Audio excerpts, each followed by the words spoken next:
Como você já sabe, o Ponto de Encontro é o espaço em que a gente conversa com gente que faz, cria, escreve e pesquisa. Tudo isso daqui, da Biblioteca Central da UFJF, em frente a este mural, do artista plástico João Guimarães Vieira, o Guima. Bora para mais um Ponto de Encontro?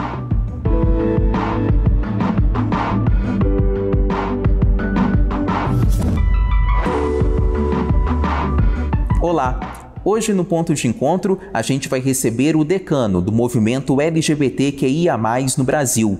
É o pesquisador Luiz Motti, professor aposentado de Antropologia da Universidade Federal da Bahia. Bom, professor Luiz Motti, nessa sua visita, a Juiz de Fora, você já esteve aqui outras vezes, passou parte da sua juventude aqui. Como é estar de novo em Juiz de Fora e de novo na UFJF?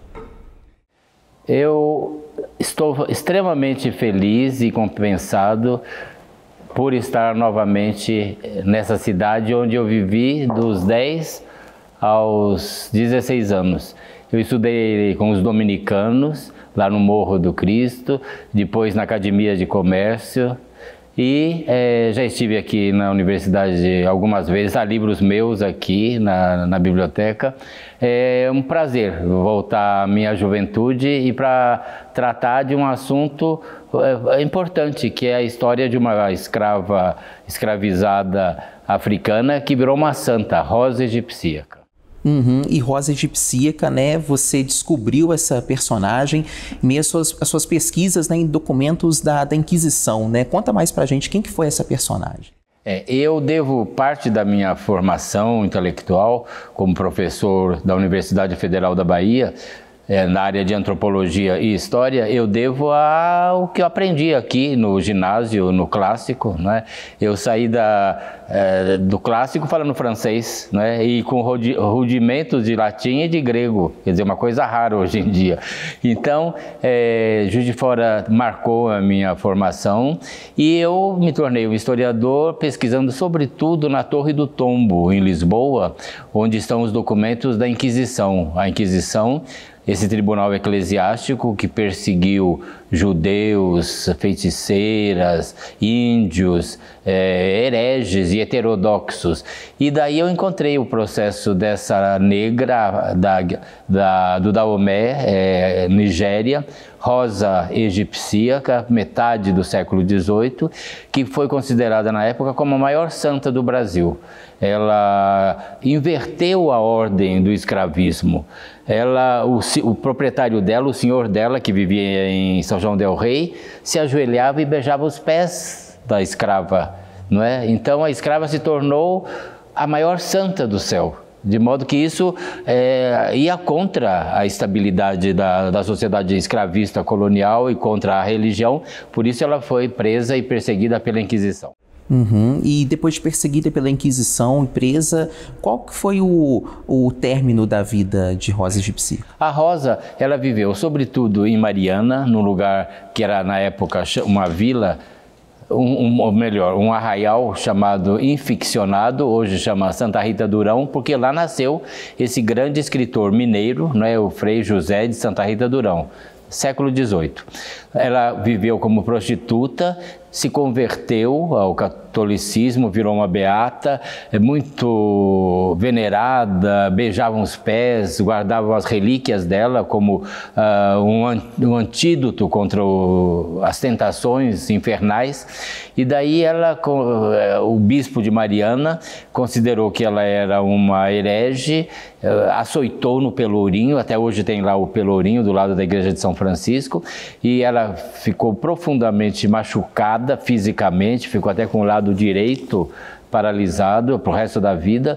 Daí ela teve um padre que foi o seu orientador, seu confessor, fugiram para o Rio de Janeiro e lá fundou um recolhimento para ex-prostitutas. Aprendeu ali a escrever por inspiração de Nossa Senhora e se tornou a primeira escritora do Brasil. Quer dizer, é um fato interessantíssimo. Quer dizer, no escravismo havia essas brechas que permitiam que até uma menina que veio da África sem nenhuma contato com a sociedade colonial se tornou uma verdadeira santa. admirada, adorada, não é, pela população, inclusive pelo alto clero de Minas Gerais e do Rio de Janeiro. Daí a Inquisição achou que ela exagerou, que era uma embusteira, levou para Lisboa e lá ela terminou morrendo na Inquisição de morte natural. O crime dela de heresia ou de falsa santa era insuficiente para ser condenada à fogueira. Ela seria, no máximo, degradada por 5 anos para algum local distante do Reino de Portugal. Mas é um caso interessante e ganhou, não é? A escola de samba Viradouro, de Niterói, no Carnaval de 2022, foi a vice-campeã do Carnaval. Então, milhões de pessoas passaram a conhecer a história da Rosa Egípcia. Professor, você é decano do movimento LGBT no Brasil, fundador do Grupo Gay da Bahia, que é a primeira associação de luta pelos direitos dessa comunidade no país. Hoje, na sua avaliação, quais são os principais desafios que a comunidade LGBT ainda precisa enfrentar no nosso país?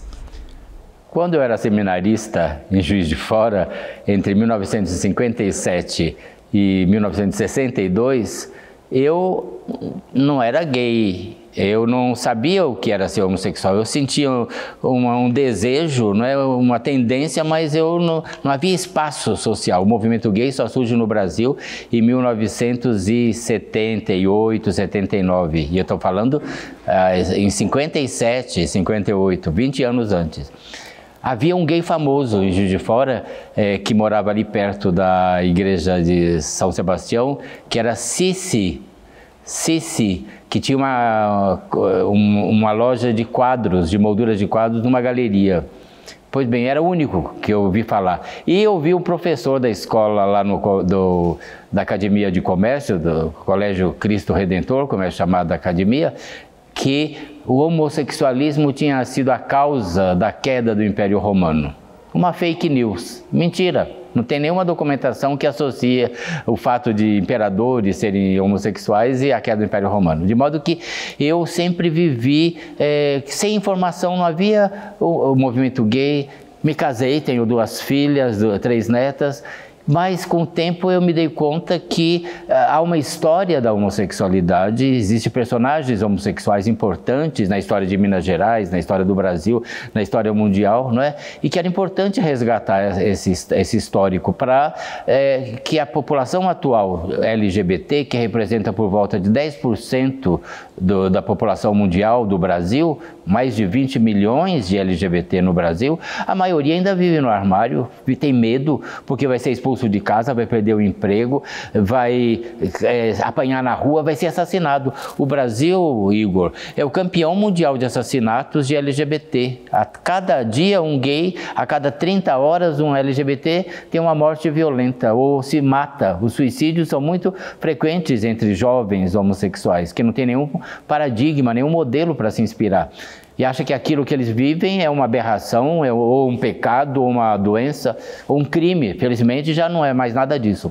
Pois bem, então eu fundei o Grupo Gay da Bahia em 1980 como uma resposta à intolerância, à homofobia, hoje LGBTfobia, não é? O homotransfobia, e se tornou o grupo mais antigo, todos os outros anteriores desapareceram, mas continuamos com os mesmos sofrimentos, o bullying nas escolas, a incompreensão nos locais de trabalho, no exército. A igreja é igual barata, morde e sopra, não é? O Papa diz que quem somos nós para julgar os homossexuais, mas não permite ainda reconhecer como um estado de vida virtuoso, ético. Não é imoral ser homossexual.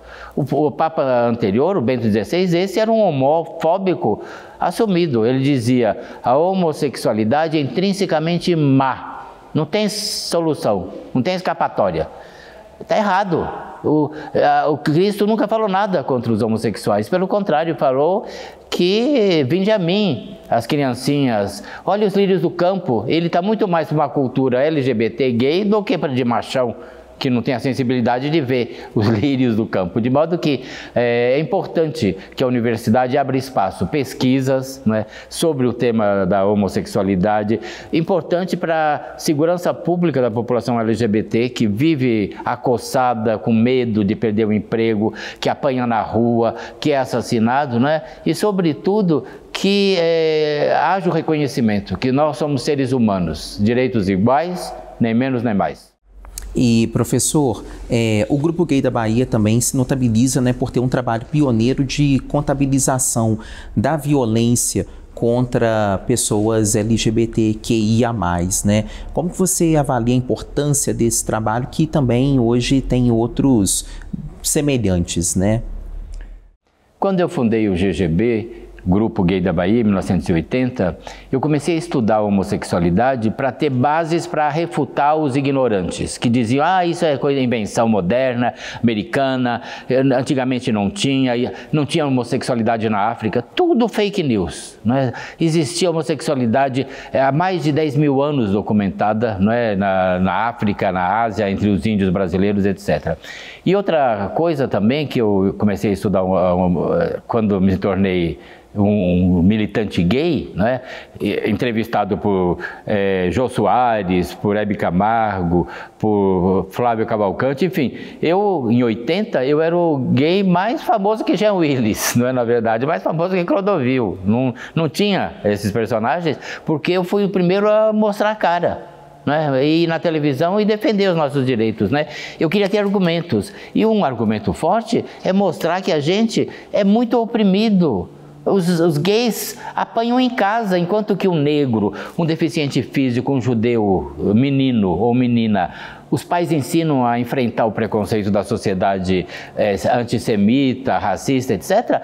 Gay, o que acontece quando descobre que o filho vai dar para viado, não é como se diz, vai ser gay? Apanha, é expulso de casa.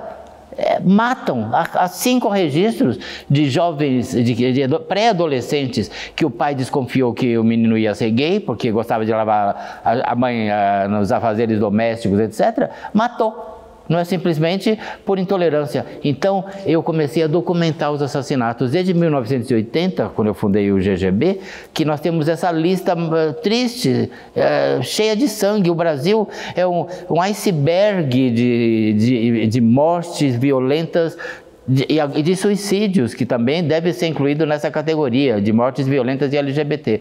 De modo que o Brasil continua sendo o campeão, um assassinato a cada dia, a cada 30 horas, não é? O ano passado foram 257 casos registrados. Mais gays, seguido por travestis e transexuais, o que é normal, porque é uma população muito menor do que o dos gays, que são 20 milhões. As travestis hoje pretendem que sejam 4 milhões. Eu não acho que chega a tanto, mas tudo bem. Mas são sempre em menor número que os gays. E as lésbicas em menor número porque são mais tranquilas em casa, se casam mais entre elas, então não se expõem tanto quanto os gays e as travestis que estão no buchicho, na pista, muitas horas por dia. Professor, você falou da questão da religião, da cultura, né? Quais tradições culturais, quais aspectos culturais, religiosos influenciam nesse preconceito, ainda mais nesse momento que a gente está vivendo no país de uma ascensão de um conservadorismo, de um reacionarismo?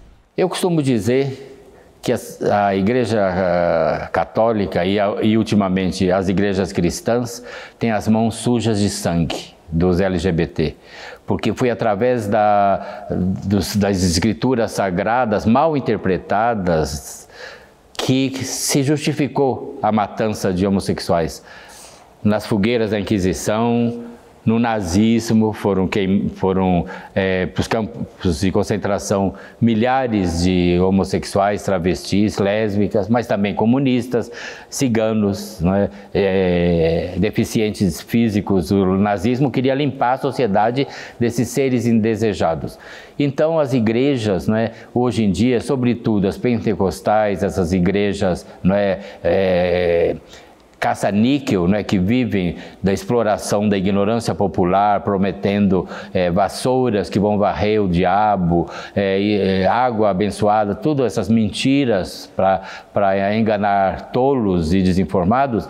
Essas religiões criaram o tal da cura gay, que são terapias que não funcionam querendo curar algo que não é doença. Só se cura o que é doente. E a homossexualidade, quem diz que não é doença? É quem entende de doença, é o Conselho Federal de Medicina, a Organização Mundial de Saúde, e que garantem. Nada distingue um gay de um heterossexual, a não ser o desejo erótico, que um é para o mesmo sexo, o outro para o sexo oposto. Como dizia o Fernando Pessoa, o grande poeta da língua portuguesa moderna, dizia: o amor que é essencial, o sexo é um acidente. Pode ser igual, pode ser diferente. Não é? De modo que é isso que nós lutamos, nós LGBTs. Nós não queremos privilégios, direitos iguais, nem menos nem mais. E, professor, na sua avaliação, há outros fatores, né, que também influenciam, contribuem na questão da violência contra as comunidades, contra a comunidade LGBT? Há fatores de raça, fatores de classe, que influenciam também na forma como a LGBTfobia vai ser sentida? Excelente pergunta, Igor.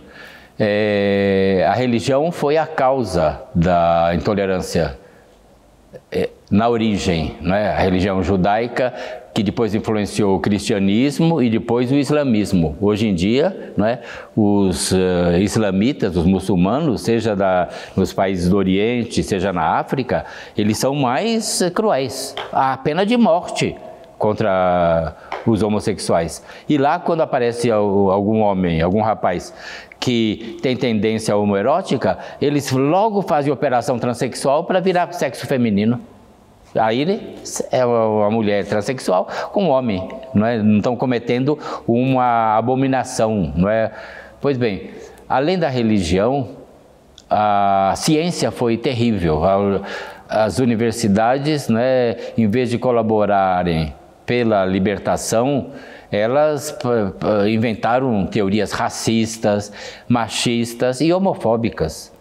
Há mais de 70 teorias que tentaram explicar o homoerotismo, né? Até uma que dizia que a Segunda Guerra Mundial, os fetos ficaram tão assustados com os tiros de canhão, de bombas dos aviões, que viraram gays, né? Na verdade, uma explicação absolutamente fake, e que hoje em dia, felizmente, a universidade abre espaço, como a Universidade Federal de Juiz de Fora já me convidou mais de uma vez para palestrar aqui. Há, quando menos, 3 teses de doutorado, eu acho que de dissertações de mestrado, que tratam da homossexualidade, uma sobre crimes contra homossexuais e 2 sobre esses 2 movimentos importantes na história da libertação dos LGBT, que é o Miss Brasil Gay e o movimento gay de Minas, né, liderado pelo Oswaldo Braga e pelo Marco Trajano, que faleceu há pouco tempo. Foi a Juiz de Fora a primeira cidade a proibir discriminação ao afeto em público dos LGBT. Quer dizer, pode abraçar, beijar, andar de mão dada, não é... A primeira cidade a dizer que não era crime, imoralidade, foi Juiz de Fora, embora ainda seja um risco de vida. Esse é o problema do Brasil. Aqui é um dos países onde há mais legislação favorável aos LGBT. Pode se casar, pode adotar filho, pode fazer operação trans, o SUS oferece tratamento de graça, mas é um risco de vida se beijar, 2 homens se beijarem ou andarem de mãos dadas. Há vários assassinatos desses que o Grupo Gay da Bahia registra todos os anos que aconteceram nessas situações. De modo que, então, a universidade teve um período de culpa, mas nos últimos anos, felizmente, há professores gays e lésbicas assumidos, travestis, professores que fizeram transexuais e travestis que fizeram doutorado, não é, que mestrado, e é uma das formas da universidade se redimir, não é? Estabelecer cotas para travestis, porque se existe um grupo que é discriminado, são os homossexuais. os LGBT em geral. E as travestis são as que mais sofrem, porque a grande maioria vive de prostituição exatamente porque ninguém quer empregar uma travesti dentro de casa. Quer dizer, toda a desconfiança que tem contra esse segmento reflete na marginalidade. E toda vez que uma travesti é assassinada na pista, tem que ser incluído como crime como morte violenta de intolerância, crime de ódio. Por que ela está lá? Ela não quer. Ninguém nasce querendo ser prostituta e apanhar de macho, não é? De modo que, por isso, os crentes questionam as nossas estatísticas. O Bolsonaro questionou, dizendo, como é que pode acreditar numa estatística que é um gay, Luiz Motti, quem faz essa estatística, não é? Não precisa ser negro para pesquisar negro, não precisa ser heterossexual para pesquisar homossexual. A ciência independe da orientação sexual ou da raça das pessoas. E, professor, para a gente finalizar, na sua avaliação, quais ferramentas as novas gerações devem utilizar? Que conselho você dá para as novas gerações para poderem continuar essa luta?